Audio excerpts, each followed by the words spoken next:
all right? There's not going to be magically this peace in the Middle East. There's the war, this particular battle may end, but this conflict between Israel and the surrounding nations, it's going to go on until Jesus comes back. Because you cannot solve a spiritual battle with political means. You can't do it.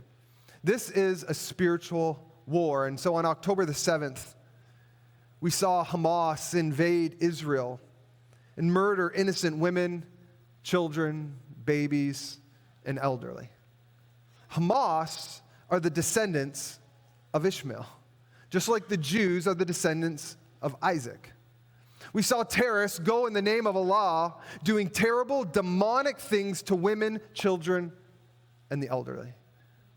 And on that day, there was anywhere between 1,300 to 1,400 Israelis were killed. Many more raped, tortured, and taken hostage. So Israel had no choice but to declare war for the first time in 50 years and one day. They had to. They had to declare war. Israel had to respond. And that's the thing we need to understand, is it is awful because there's innocent people. You know, I just talked about the innocent Israelis that were killed and raped and tortured. But you know what? There's also innocent Palestinians. There are Christians in Palestine. There are churches in Palestine. There's innocent people dying on both sides. And it's awful, but Israel had to respond. Because even if they decided that, you know what, we're just going to swallow this attack. We're just going to take this and we're just going to be like, you know what, if we go to war, too many innocent people are going to die, so we're not going to do that. If Israel had made that decision, guess what would have happened?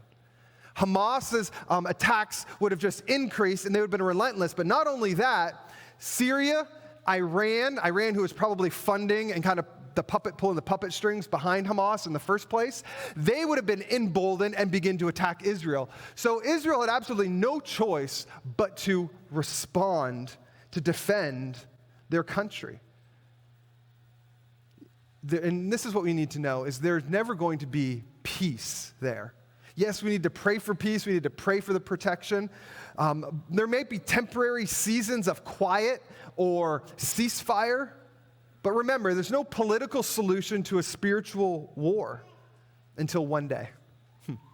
One day, the Bible tells us that on both sides, every knee will bow and every tongue will confess that Jesus is Lord. Amen, church?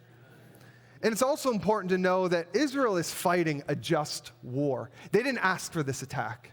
They are simply defending and responding. And the Bible is clear that there are times when war is holy, acceptable, righteous. It's never ideal, but sometimes it's necessary and even blessed by God to wage war against evil. And that's what Israel's doing. They're waging war against an evil terrorist organization that at first attacked them. Like I said, there is innocent people on both sides that unfortunately are being killed in the crossfire or whatever, and it's awful. It's like I couldn't imagine, but all I know is that Israel had to just respond to defend itself.